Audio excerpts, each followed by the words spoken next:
पति के एक्सीडेंट के बाद मैं काफी अकेली पड़ गई थी। वह पूरा दिन एक कमरे में ही पड़े रहते थे और ढंग से चल भी नहीं पाते थे। ऐसे में मेरी जिंदगी एक वीरान रेगिस्तान बन चुकी थी, जहां सदियों से बारिश नहीं हुई थी। एक दिन मेरे एक रिश्तेदार का बेटा आर्यन हमारे घर रहने आया। उसके आने से मुझे भी अच्छा लग रहा था और मेरा मन भी लगा रहता था। मैं बच्चा समझकर उसे अपने पास ही लिटा लेती थी, पर एक दिन उसने रेगिस्तान में बरसात कर दी। दोस्तों, आज की इस रोमांचक कहानी में आप सबका स्वागत है। मेरा नाम प्रिया है। 1 महीने पहले मेरे पति अमित का एक्सीडेंट हो गया था और उस एक्सीडेंट में उन्हें काफी गंभीर चोटें आई थी।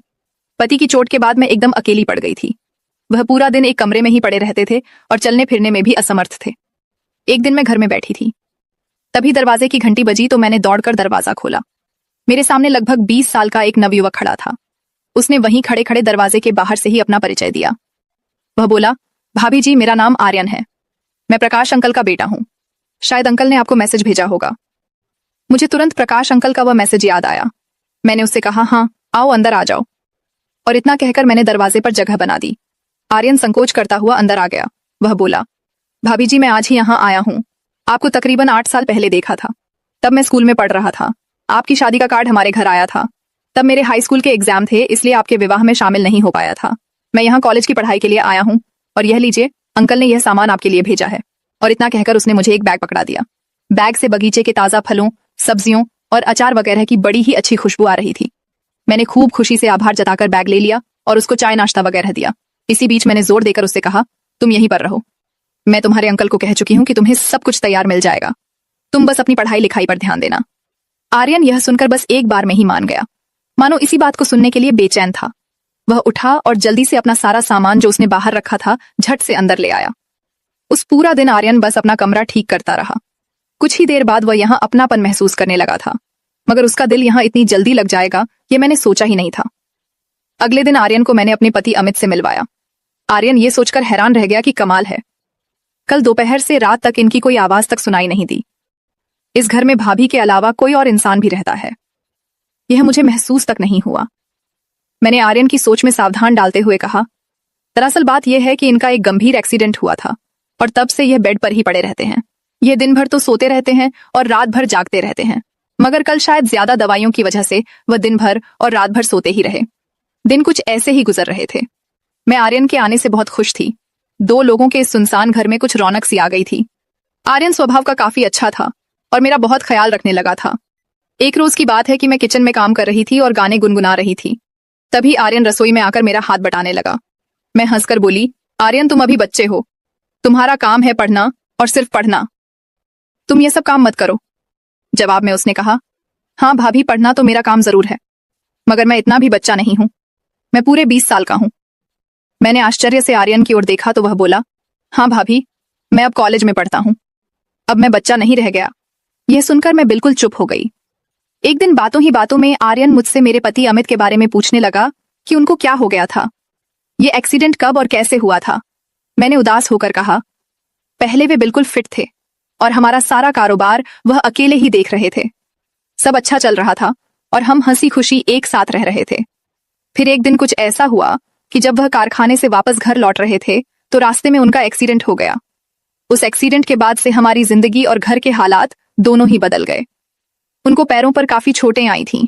सब इलाज करा लिया है, पर वह अभी भी ढंग से चल नहीं पाते हैं। फिलहाल तो उन्हें 2 कदम चलने में भी पूरे 10 मिनट लगते हैं, इसलिए वह ज्यादातर अपने कमरे में ही रहते हैं।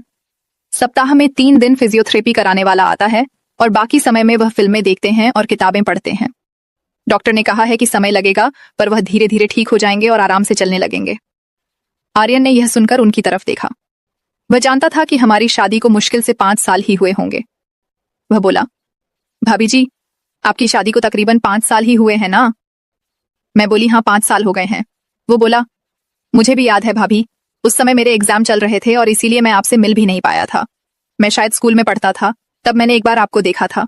आप अंकल के पास कुछ किताबें लेकर आई थी। मैंने कहा, हाँ हाँ। तब तुम्हारे अंकल मेरे गणित के शिक्षक थे और मैं उनको किताबें लौटाने आई थी, क्योंकि इसके बाद मैं दूसरे स्कूल में जाने लगी थी। दिन गुजरते रहे और आर्यन को हमारे यहाँ रहते 4 महीने हो गए थे। आर्यन लड़कपन के ऊपर खाबड़ रास्ते पर ही चल रहा था, लेकिन वह यह साफ समझ गया था कि हम दोनों पति पत्नी की खामोश जिंदगी में फिजियोथेरेपिस्ट के अलावा वही है जो थोड़ा बहुत संगीत की सुरई और ताल पैदा कर रहा था। आर्यन मुझसे नज़कियां बढ़ाने की लगातार कोशिश कर रहा था और मुझे भी इतने दिनों से कोई सुख नहीं मिला था। तो मैं भी उसकी तरफ खींची चली जा रही थी। हम दोनों काम से फ्री होने के बाद काफी समय एक दूसरे के साथ बिताया करते थे, साथ बैठकर खाना खाया करते थे और धीरे धीरे करीब भी होते जा रहे थे। मैं अब उससे प्यार करने लगी थी और मुझे पता था कि वह भी मुझसे प्यार करने लगा है, क्योंकि अब हमारे बीच का रिश्ता परवान चढ़ता जा रहा था। दिन गुजरते जा रहे थे और हमारे बीच की दूरियां घटती जा रही थीं। अब मुझे आर्यन का स्पर्श अच्छा लगने लगा था। वह मजाक मजाक में मुझे इधर उधर छू लेता था। वह शायद यह चेक करता था कि भाभी कैसे रिएक्ट करेंगी। कभी कभी अपने पति के बारे में सोचकर मैं काफी उदास हो जाती थी और मेरी आंखें नम हो जाती थीं। ऐसे में आर्यन ही मुझे संभालता था और मुझे गले लगा लेता था। हम दोनों अब साथ ही लेटने लग गए थे और एक दूसरे में गुम हो चुके थे। एक रोज की बात है। आर्यन आज बिल्कुल ही फुर्सत में था, इसलिए वह गीत गुनगुनाता हुआ रसोई में आया और झट से मेरी दोनों आंखें बंद करके मेरे कानों में अपना मुंह लगाकर बोला, भाभी, आज मैं आपका सारा काम कर दूंगा, आप इधर आओ और आराम से बैठो। वह हौले हौले मेरे मुलायम धुले गीले और खुशबूदार बालों को लगभग सूंघता हुआ मुझको एक कुर्सी पर बैठाने लगा। मैं भी अब मस्ती में आ गई थी। मैं कुर्सी से उठ गई और उसको कुर्सी पर बैठाकर खुद उसकी गोद में आसीन हो गई। हम दोनों कुछ पल ऐसे ही रहे, ना हिले डुले और ना ही कुछ बोले, बस चुपचाप एक दूसरे को महसूस करते रहे। अभी 2 मिनट बीते होंगे कि कहीं से कुछ खांसने की आवाज आई तो हम दोनों चौंक गए और घबराकर मैंने आर्यन को अपने आप से तुरंत अलग किया। हालांकि आर्यन की इच्छा नहीं थी कि वह मुझसे अलग हो, पर फिर भी कुछ सोचकर वह मुझसे अलग हुआ और मुस्कुराता हुआ किचन से बाहर चला गया। वह बाहर जाकर बैठ गया और हमारे बीच के पलों को याद करके मुस्कुराने लगा। मैंने ये सब देख लिया था। मैं उसके पास जाकर बैठ गई और उसके गाल पर एक हल्की सी चपत लगाकर और दूसरे गाल पर मीठा सा चुंबन देकर उठ खड़ी हुई। उस पर आर्यन बोला कि भाभी, दूसरे गाल से इतनी नाइंसाफी क्यों?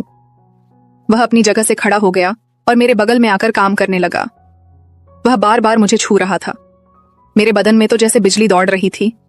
मैं उसके स्पर्श से कितनी प्रफुल्ल थी, यह से बस ही मैं और मेरा प्यासा मन ही जानता था।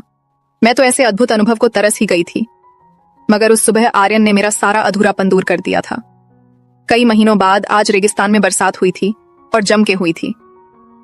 हम दोनों मुरझाने के बाद बेड पर ही पड़े हुए थे। तभी खांसने की आवाज दोबारा आने लगी। मैं एक कप चाय लेकर आर्यन को प्यार से देखती हुई उस कमरे से निकली और पति के कमरे तक पहुंच गई। आर्यन भी कपड़े पहनकर बाहर आया और अपना नाश्ता बनाने लगा। मैं वहीं अपने पति के पास बैठ गई और उनकी तबीयत के बारे में पूछने लगी। जब मैं काफी देर बाद भी पति के कमरे से बाहर नहीं आई तो आर्यन फिर से तड़पने लग गया।